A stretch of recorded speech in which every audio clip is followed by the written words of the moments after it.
karua ni wola ni tui, wase rusang bulgandua. Sa tini karua na yamba ki manasa, di sa tiga wu melawa, asa lewa tiko, mai Jerusalemi ka yamba ki 5.5. Ia na yadai tinana, ko ye fi se pa, asa ando daga ko koya, ena mate chiova, mai wakana nonra, ka waka sisila, na vi matini tu ka waka sewa, tani ko chiova, matanda na Israeli. Asa tarata le ko koya, na vi tiki na dedere, ka waka dadana, ko ese kaya, na tamana. Asa thakawa e so nei tamadhamu ni soro ve peali, ka thakawa indua na kalua leo ni vikau. Me waka ka kitaka ko e api na tui Israeli, ka soro kina kalo ke ngani lo malangi ka ngarawa. Asa thakawa e so nei tamadhamu ni soro e na wali chiova, ko ya sa ka kina ko chiova, ona voti kora na edangu mai Jerusalemi. Asa thakawa ko koea e so nei tamadhamu ni soro, e na huku ni kalo ke ngani ni lo malangi, e na lo mani rara wakambai rurua, mana wale chiova. Asa wakathambora na luvena, e loma ni bukawanga, asa profisai e no, ka profisai e na ngata, ka ia na nonre wala, e rasa durumi, ke ira e rasa andau nita. Sa kita ko koe na kada e bunga, e na mate chiova, ka sa wakathamruia. Asa wakatikora, matakau ni kalo e lewa, ni vikau, sa thakawa ko koea, e na wale, ka kai kina ko chiova vei te vita kai Solomoni na luvena, na wale ongo, ka mai Jerusalem talanga, ka ua ndingi taka mai na nonra vei matangali kena ngā na Israeli, ka una pakati kora kina na yadangu ko tau mundu. Ia ka una seanga ni wakasisea, tale na evandra na Israeli mai na vonua, ka ua sulia ve ira na nonra gase.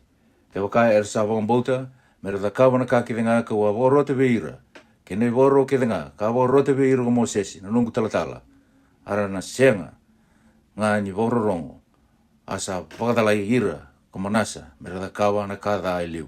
Ka leilai na kada, e rada kawa, na vimatini tu ka vorusa ko Chiova, matanda na Israeli. Asa woso ko Chiova e na musuna na nona talatala na profita, ka kaya, di sa kawa ko manasa na tui chuta, na vei kawa o sisilongo, ka kawa e liu na kada, ka leilai na kada ke ngā sa kawa ko ira na amreiti, ka tigo e liu, sa tigo e muri ko koea, sa wakai wala da tagira talanga na chuta, e na nona vei matakau. Saka kino ko Chiova na nonra kolo na Israeli reida, kau sa wakai dhora na ka ki Jerusalemi ke ira na chuta, e na ngasi ka nunu kina, ndali ngana rorua na tamata e andua sarongoda. Ia kau na wakarau ti Jerusalemi, e na ia wakarau i Samaria, ke na wakandondonu, ni matangali e api, ia kau nungusi Jerusalemi, me waka sangusia na bilo endua, ni sangusia kangai tambora. Ia kau na biuta na kena woni nungu wota, ka suli ira kina linganda na nonra meda, pero pakatadani, ka bombula taki ira na nonra meda. Ira sa thakatha i matangu, ka pakadunri iau, mana singa ira lako mai kina, ko ira na nonra ngasi mai ichipita, ka thoga na singa ongo. Asa wakante veta langa ko malasa, na kenranra na leo bunga sara, ira senga ni dala, ka misina i manda kina, ko Jerusalemi, ia na vea sana ke langa. Ia ongo sa kina i kuri, ni nona i wala da, sa wakai wala da te kikira kina na chuta, ni rada kawa na kada e na mate Chiova. Ia na kena woni taka i manasa, ke na kake ngā sa kawa ko koea, ke na nona i wala da sa kita ko koea, sa senga lini wolai i na i wola, di vei ka sa daka i na nona ngau na tui chuta. Asa mo de wate keira na nona ngasa ko manasa, asa mbulu e na were ni nona vale, iyo e na were e usa. Asa lewa ko e moni na luvena, me kene susomi. Sa rua sanga hulu rua na yambaki i e moni ni sa tiki hu me loa. Asa lewa tiko ma Jerusalemi ka yambaki rua. Ia na yadai tinana ko mesu le meri na luwe arusi na kai chotipa. Asa anda utakada ko koea ina mate Chiova me wakakada kaba ko manasa na tamana. Asa muria ke ngane wala ka muria ko tamana. Asa ngarawa na vimatakau ka ngarawa ko tamana. Asa soro veira. Asa mbiuti Chiova na nonra kolo na nona ngase, ka senga ni lako e sale Chiova. Arsa mbuki kena vere, ko ira na tamata ni e moni, arsa wamate na tui e nona vale. Arsa wamate ira ke nga arsa bukia na kena vere ko e moni, na tui ko ira na leoni vonua, ka arsa mbuli cho seia, na luvena me tui ko ira na leoni vonua, pa kene susomi. Ina kena voni takataka e moni, sa kita ko koea, sa senga li ni volai, ina i vola ni vei ka sa daka, na nono gauna na tiuchuta. Asa mbulu ko koea, na nono mbulu na vere usa. Asa lewao tsosa ia, na luvena, na kene sisomi. Wase rusa mbulu warua. Sa walu na mbaki tsosa ia, ni sa mbuli metui. Asa lewatiko ko koea ma Jerusalemi ka mbaki tulusa ngabulu. Kandua, ia, na yadai tinana, ko titita, na luve ata ia, na kai posikari. Asa takantontono ko koea ina mate Jehova, ka muria na ibola kere ngai te vita na nona gase, ka senga ni lakotani, kene matau, se kene maui. Ia ina kene katini kawalu ni ambaki. Josea na tui, sa talai sa fani ko koea na tui. O koea na luve asalaia, na luve mesulame. O koea na huni wola kina wali Jehova kakaya, molaka taga vei ilika ia na Betelevu. Mesau ilika ko koea na siliva, sa andau kau kina wali Jehova. O koea sa kumuna wata mai vei ira na tamata, ko ira na iwa katawa ni katumba. Ia merasulia ki vei ira, era ki taka, iyo vei ira, era salewa na wali Jehova. Ia merasulia ko ira ki vei ira, na tamata taka, era taka tiko, na wali Jehova. Mera pakawina binakataka, na vei tiki ni wale, sa kambasu. Vei ira na matai ni kau, ke ira, era ndau tarwale. Ke ira na matai ni watu, mera wulia kina, na kau kena watu sa ta. Na pakawina binakataka kina na wale. Ia sa sianga ni wili, na ilawo, sa asuli ki vei ira, nira sa tamata ndau daga alundundunu. Asa kaya ko ilika ia na Betelevu, vei sa fani, na wuni wola. Asa kune na wola, ni wunau, na wale Jehova. Asa sulia na wola, vei sa fani, ko ilika ia, asa wilika ko koea. Asa lako buana tui ko safani na wini wola. Asa tuku buana tui kakaya. Sa kumuna wata ko ira na nomuni tamata na ilawo. Ka kune na vale. Arsa sulia ki be ira era kitaka na takataka. Iyo ko ira sa lewana takataka ni vale Jehova. Asa tuku buana tui ko safani na wini wola kakaya. Sa sulia be yau indua na wola ko ilika ia na bete. Asa wilika ko safani buana tui. Ia ni sarongoto ko koe na tui na wosa ni wola ni wunau. Sa andre sulaka na nona isulu. Asa wakaroti ilika ia na bete, koe na tui, kei ea ia kami, na luwe safani, kei aki pori, na luwe meka ia, kei safani, na wini wola, kei asa ia. Indua na tamata sa andonga rawa na tui kakaya. Dau lako, dau taronga vei Jehova, na wukungu, na wukunda talanga na tamata, na wukunda kera talanga na chuta, na wosa ni wolongo o sanga ikune, ni sa kali wuna dunru Jehova, sa wanga mai ki vei kenda. Nir sa senga ni wororongo ki na wosa, ni wolongo o ira na nona tangasi. Ni taka me wakana kakita nga sa wula iki vei kenda. Asa lako ko ira tau, ko ilika ia na bete, kei ea kami, kei aki pori, kei safani, kei asa ia, ki vei ulita na profita lewa, na wati salumi, na luwei tikiwa, na luwei ariasi, o koea sa andau maroroa na isulu.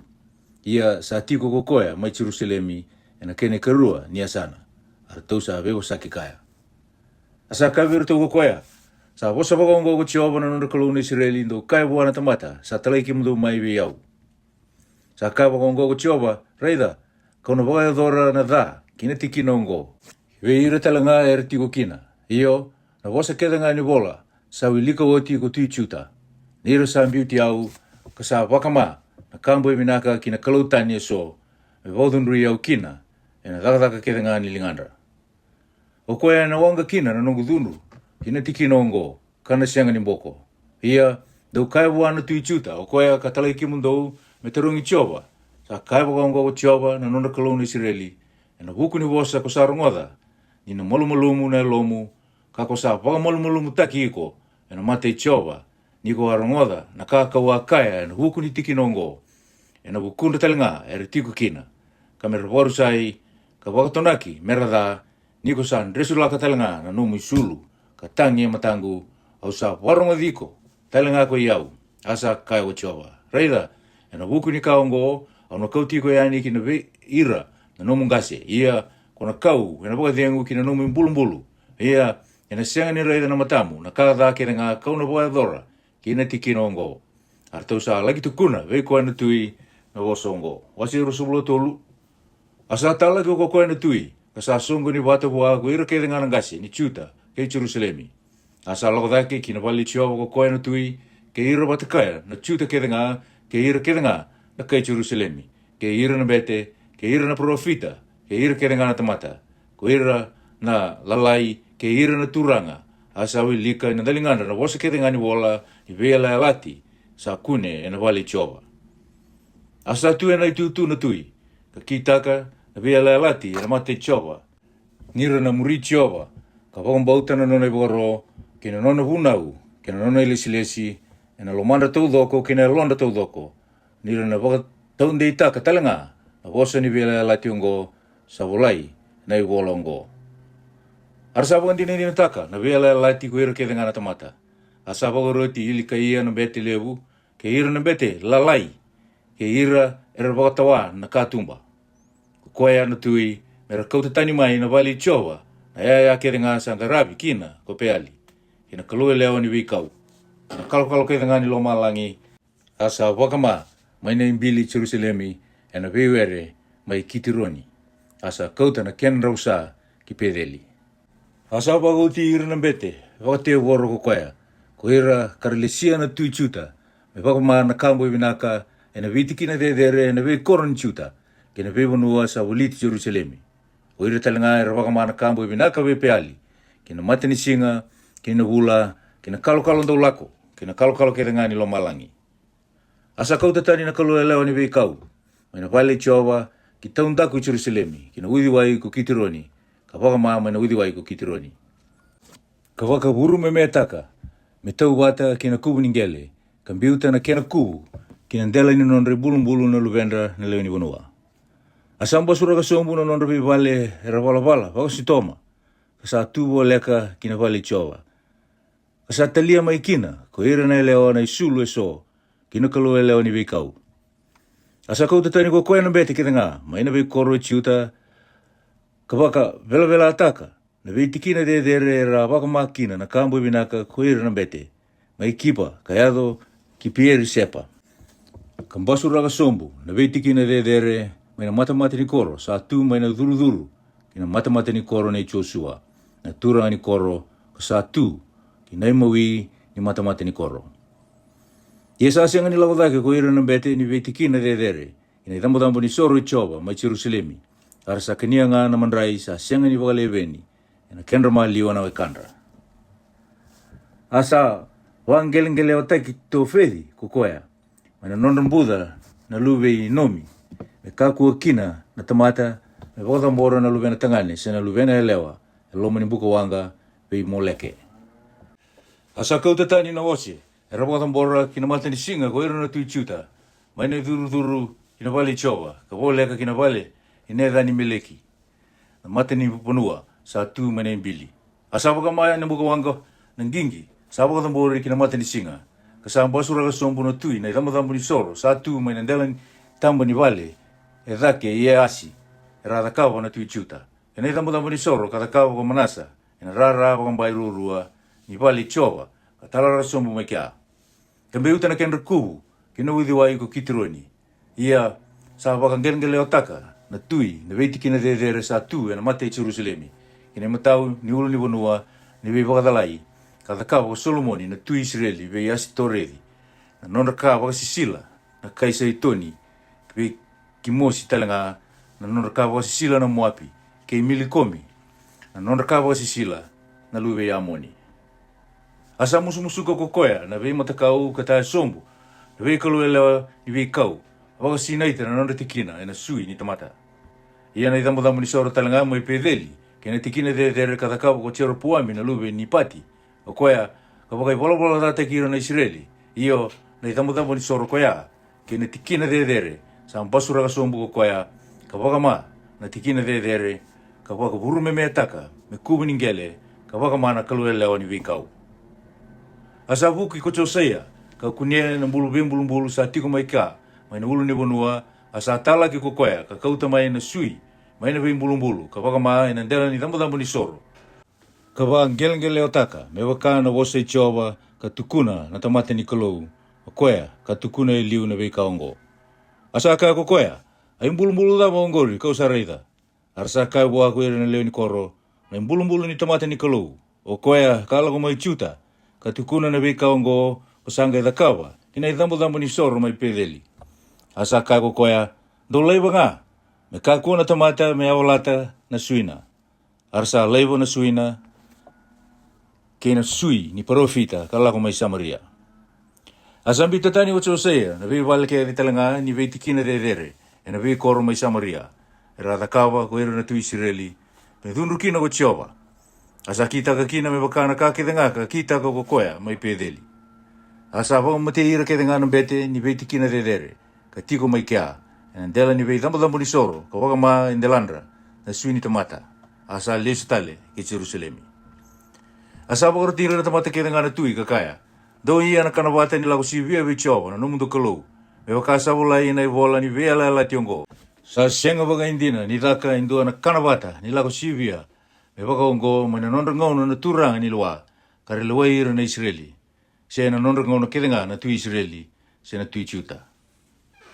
Ia sa daka i Jerusalemi na kanawata ni lago si via ongo. Na kene ka tinika walu ni ambaki chosa ia na tui. Ia ko ira sa andau durumi ke ira sa andau venita. Keina vei matakau, keina vei kawa sila sa sorokina, keina kawa sila ke denga sa kune, na vunua nei Juta ke Jerusalemi, sa kauta tani o Josea, me waka taundei takakina na wasa ni vunau sa supulai, na iwola sa kunea, ko ili kakaia na mete na vale Jehova. Asase nga indua na tui, kambula e liu me sa tautou watakaya, me ngolevi Jehova na lomana taudoko, keina lona taudoko. Ina nona koukou kede, me wakana vunau taudoko i Mosesi. Asa sianga ni tumbo e mure indua, me tautau watakaya. Ia sa sianga ni wukitani ko Jehova, ma ina katakata, ni nona dhundu lewu, sa wanga kina na nona dhundu veira na Juta. Ena hukun ni vewa dhunduri kedenga, ka waga dhunduri koe kina ko Manasa. Asa kai ko Jehova, auna kautira tani telanga na Juta, ma ina matangu. Me wakaka ua kautira tani na Israeli, ka mbiuta na korongo ko Jerusalemi. Kauan tingitaka, keina wale ka wakai kina, ena tigo mai kina na dangu. Ia na kena boni taka Josea, kena ka kerenga sa kita ko koea, sa senga lini volai, ena i vola ni weika, sa dhaka ena nona ngauna na tui Juta. Ena nona ngauna, sa lawa dhaka ko Feroniko, na tui Chipita, me wala ke tui Asiria, me na udiwai ko Euphretisi. Asala ke wala kaya, ko Josea na tui, ia ni sa reidi koea, sa wau mati koea mai Mikito. Asa wau bundu ke koea mai Mikito, ko ira tau na nona tamata, ni sa mate. Ka kauta ki Jerusalemi, ka mbuluta, ena nona i mbulumbulu. Ia sa kauti Joasi, na luwe Josea, ka lumuti koea, ko ira na leo ni vonua, ka mbuli koea me tui, me isosomi ke tamana. Sa rua sanga bulu ka tolu, na embaki Joasi, ni sa mbuli me tui, asa lewa tiko me Jerusalemi ka bulu tolu. Ia na eda itinana, ko e mutali, na luwe Jeremiah mai Lipina. Asanda udaka ko koe na mate Jehova, me wakana kake da ngā katakawa ko ira nona nangasi. Asa visuki koea, ko Feroniko mai Ripila, ena wanua koe amadi, ka me kakua ni tuitiko mai Jerusalemi. Kalawa ka ve ira na leo ni wanua, endua na ndrau na tali ni siliva, ka ndua na tali ni kola. Asambuli Elaya Kimi, na luwei Josea ko Feroniko me tui, me isosomi ki Josea na tamana, ka bukida na edana me Joakimi, ka kauti Joasi tani. Asa alako ko koe ki Chipita, ka mati kina. Asa sulia na siliwa kina koula vei Fero, ko Joakimi. Ia kasa lawa ka kina wanua na iwakatawatawa. Me soli na ilabo, me wakana wosa i Fero. Asa lawa ka, ko koe na siliwa kina koula, vei ira na leo ni wanua. Me waka erandirawata, me solia kina vei Fero niko. Sa rua sanga bulu ka lima, na embaki Joakimi, ni sa mbuli me tui. Asa lewati ko me Jerusalemi, na embaki tinigandua. Ia na eda tinana, ko Siputa, na luwei Petaia, na kai Ruma. Asa anda udakada ko koe, na mate Jehova, me waka na kakeda ngā, era da kawa ko ira na nona kasi. Mose rusanga bulu ba, ena nona ngauna sa ala ko dake ko Nebuchadnezzar na tui Papiloni. Asa angali wā o Joakimi, ka embaki tolu. Sa angai huki ko koea katalain rendre wā. Asa waka unge toko Jehova, na vei matei walu ni kai Kiliati, kena vei matei walu ni kai Siria, kena vei matei walu ni kai Moapi, kena vei matei walu ni liwei Amoni. Asa talai ira, mera wala ke ira na Juta, e vauru se ira, me wakana wosa i Jehova, a wosa taka ko koe na musunda na nona i talatala na profita. Sandina nga sa wosa i Jehova, sa ado kina ungo, vei ira na Juta, mera kautani kina mai na matana, ena huku ni walwala dai Manasa, Me wakana ka kere ngā sa kita ko koea. Kaya no buku talanga ni ndra tawadala. Sa wakanda vea ko koea.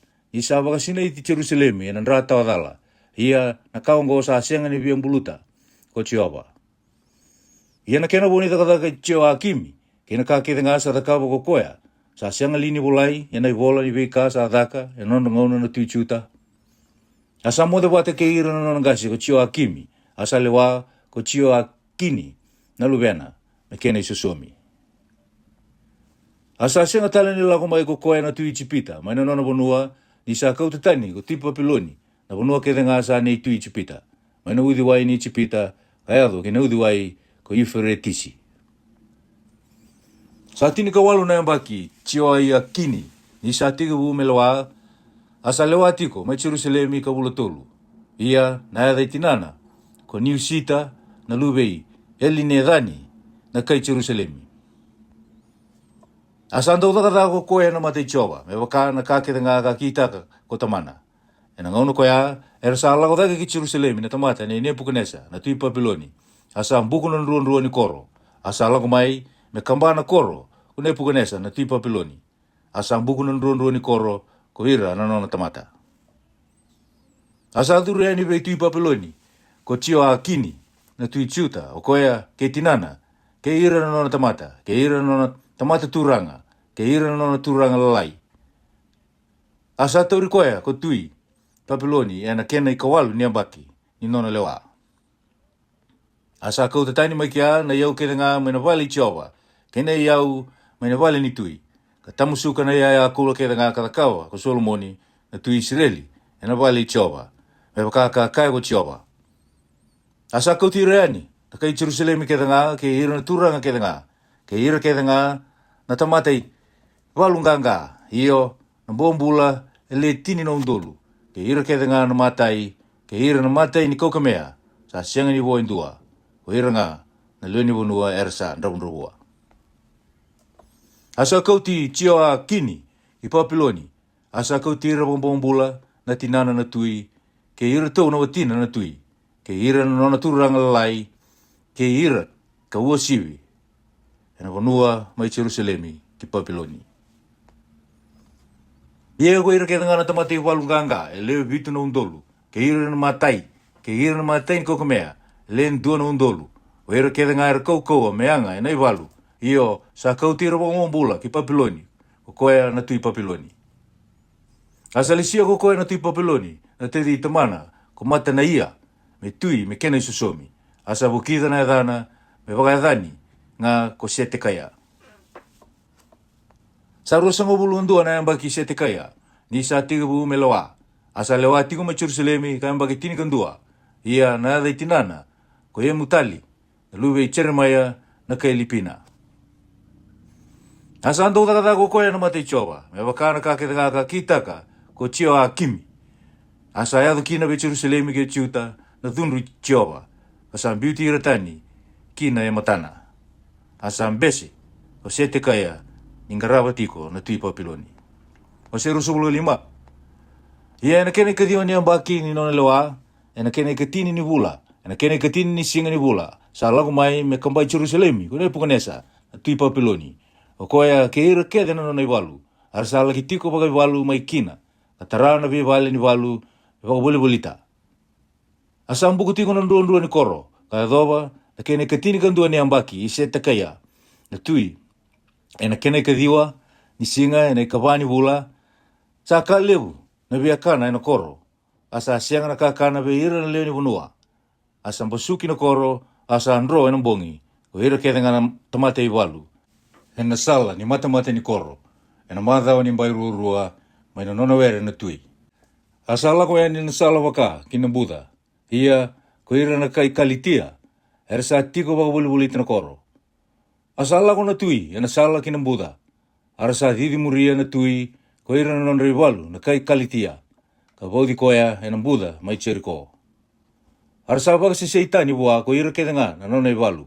Ara sa taura na tui ka kauta vei tui Papiloni ki ripila. Ara sa le wai koea. Ara sa waka mati ira tau na lua vei sete kaya e matana. Ka mokoda rua na mate sete kaya. Ka vesuki koea e na vivesu parasa ka kauta ki Papiloni. Ia na kene ka 5 ni vula, na kene ka vitu ni singa ni vula, ko ia na kene ka tini ka thio ni ambaki, ni tui, ko Nebukadnesa, na tui Papiloni. Sanga ilago mai ki Jerusalemi, ko nipu saretani, a kapiteni ni valu i watawa, endua na nona tamata na tui Papiloni. Asa apaka mana vali Jehova, kena vali ni tui, asa apaka mana vali ketanga ma Jerusalemi, iyo na vali lelebu ketanga. Asa talara sombu, nambai sauliti Jerusalemi, ko ira ketanga na nonre valu na kai kalitia, era tiko kaya na kapiteni ni valu i watawa. Ia, ko ira na kena voni tamata era vo tiko, e loma ni koro, ke ira era nrove tui Papiloni, ke ira sa vove ira na levunga, sa kauti ira vombuleani, ko nipu saretani, na kapiteni ni valu wakatawa. Ia ko koea, na kapiteni ni valu wakatawa, sa leivi ira na tamata nravunravua, Sara, ena vanua mera tiko ngā mera verega, na veivaini kena veivere. Ia na nduru parasa ka tu ena vali Jehova, kena veitutu ni tangi, kena tangi levu parasa sa tu ena vali Jehova, era sa porolaga na kai kalitia, ka kauta na kena parasa ki Papiloni. Ia na kuro kena sivi ni nrausa, kena ikoti ni dina, kena itaki, kena yaya parasa ketanga, era sa andauta kataka kina, era sa kauta tani. Asa kauta tani na kapiteni ni walu wakatawa, nandari, indeni bukawanga, kena mbilo, me kau kina nandra, me kura itaki, o koea sa andui koula, kandui siliwa. Anduru rua ni tangi levu, endua, kena veitutu ni tangi, koea katakawa o Solomon ni meanga, ena vali Jehova. Sa senga ni kilai, na kena mbimbi ni parasa, ia kena ngaungo. Na kena dedere, endua nanduru, sa tini kawalu na kiupiti, ka sa parasa, ndomo sa tu endelana. Ia na kena mbalabu, endua ndomo sa tolu na kiupiti. Kena sini dondo, sa mulodi, kena uku, e na pome kareneti, sa viviraka ndomo, sa parasa kedenga. Asa tau bata, kena kaongo, nanduru kandua, na sini dondo sa mulodi. Ia na kapiteni ni valu i wakatawa, sa tauri siraia, na mbete lehu, ke sefa na ia, na ikarua ni mbete. Ke ira tauri nona i wakatawa, ni kātuma tolu. Ia, ve ira sa tiko ena koro, sa taura ko koea, endua no visa. O koea sa lesi, me lewe ira, na tamata i walu. Ka leo 5 ve ira, na tamata, era ndau tiko, era mata ni tui. Era sa kune ena koro. Ke koea na nona vuni wola, na kapiteni ni walu. O koea, kandau wakasongo ni rawata, na leo ni vanua, ka leo ono sanga vulu ve ira, na leo ni vanua, era sa kune, e loma ni koro. Asa kauti rongo, ko nipu saretani, na kapiteni ni walu i wakatawa, wana tui Papiloni ki ripila. Asa makuti ira ko tui Papiloni, ka wamate ira mai ripila, e na vanua ko e mati. Asa kauwa mambulatani, ko ira na ciuta, mai na nonra vanua. Ia, ko ira na tamata, e rabo tiko, e na vanua ko ciuta, o ira ka laiva ko Nebukadnesa, na tui Papiloni. Salisi kita laia, na luve ea kami, na luve safani, ko koea, me turanga ve ira. Ia ko ira ketanga na turanga ni vei matei walu, ko ira, ke ira na tamata, nira sarongoda, salisi kita laia, me turanga ko tui Papiloni. Era sala ko mai ki vei kita laia, ki Misipa, iyo ko Isimeli, na luve Nedania ia, kei Choenani, na luve Karia, kei Siraia, na luve Tanumeri, na kai ni Tofa, kei Chea Sanaia, na luvena, endua na kai Meeka, iyo ko ira tau ke ira na nona tau tamata. Arasa ambumbulu ia matandra, ko kita laia, matandra tau talanga na nona tau tamata, ka kai ve ira, dau ka kone rerewa ki ira tau na nona tamata, na kai kalitia. Dau tiko ngā ina vonua, ka ngaravi koea na tui Papiloni. Ia, dau na vinaka ngā. Ia ena kena kavitu ni vula, sa lako ko Isimeli na luve, neda na ia, na luve Ilisama, endua ve ira na kau ni tui, ke ira tau watakaya lewe tini na tamata. Ara tau sa mokuti, kita la ia. Asa matikina, ke ira talanga na kai ciuta, ke ira na kai kalitia, era tiko watakaya mai Misipa. Ara sa da utu ko ira ketanga na tamata, ko ira na lalai, ke ira na lelewu, ke ira na turanga ni ve matei walu, ara sa lako ke Icipita. nira sa rere, ena bukunda na kai kalitia. Hini sa tiko bombolo ko, tio a kini, na tui ciuta, kaya bagi tolu sanga bulu ka vitu, na kene katini karua ni bula, na kene karua sanga bulu ka vitu ni singa ni bula, sanga isi reki, tio a kini, na tui ciuta, mai na vale ni bebesu, ko i vili mirotaki, na tui papiloni, na baki sa ambuli kina me tui. Asabo sa binagawa, kasaba ka tikora na non retiko waturanga me lere daki. E non retiko waturanga na tui, e retiko watakaya mai papiloni. Asalu watatani na non isulu ni vale ni bebesu, ka sulu makikoya e na isulu tani. Asa kana tingo ako koya matana e na beisinga kerengani non bula. Asa andua na non wota mai buana tui. E na beisinga andua ka doa na ioti ni non bula. Amen.